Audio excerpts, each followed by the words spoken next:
Hi, I'm Kasan Vitanage. I'm going to demonstrate you how we can create APIs for WSO2 API Manager using command line. For this you need to install the API CIAM, which is the command line tool for WSO2 API Manager. And for this we are going to use the Saga document. We are going to use this pet store. You can download it and save it. I have already downloaded it. For initialize the new project, you will need to give this command API init, then give the project path. I'm going to give pet store API, and to give the Saga specification I will need to give OS flag, and in here I will give this pet store Saga. You can use JSON, you can use OpenAPI 3 for this initialization process. After you executed the command, you can see this new project has been initialized. I'm going to open the project using my text editor. So in here there are various files being created. This readme file will give you a brief introduction to the project.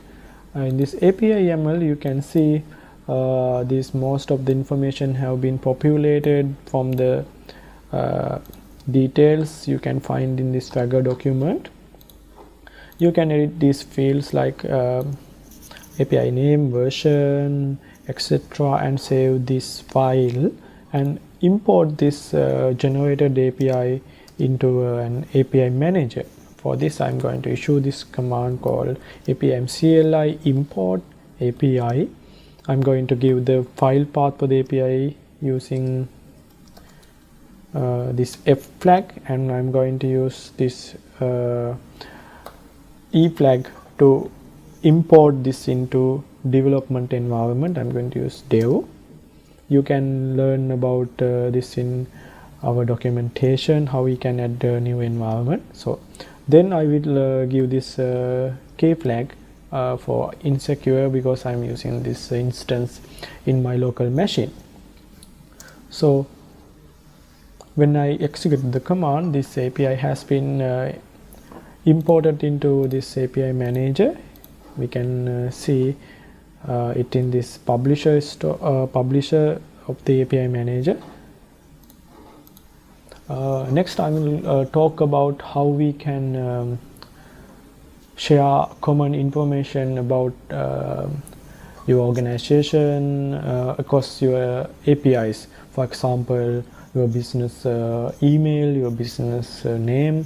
For all the API you're creating, this information will be common. So there is a file called this default API.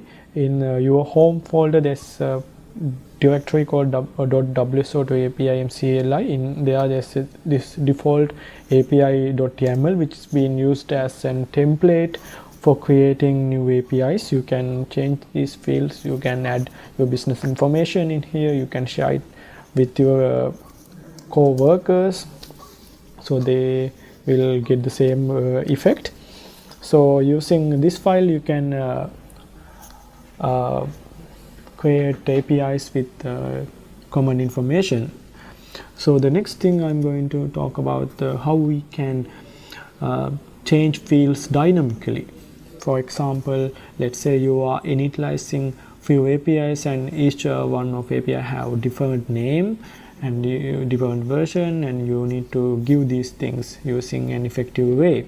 So for that you can give an additional definition file. I have already created one for you.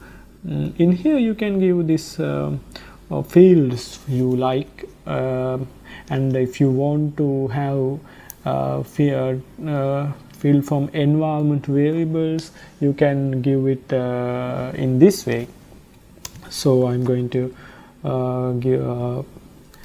create this API. So as you saw, there are two environment variables, API name and API version. I'm going to set them quickly.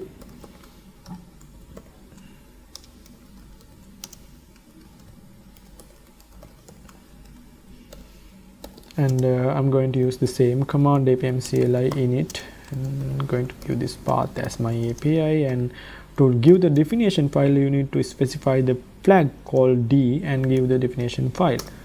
So you can see this new API has been created. I'm going to open it up. So in here, if you take a look at this API.yaml, you can see this information you provided in the environment variables has been automatically injected into our API project.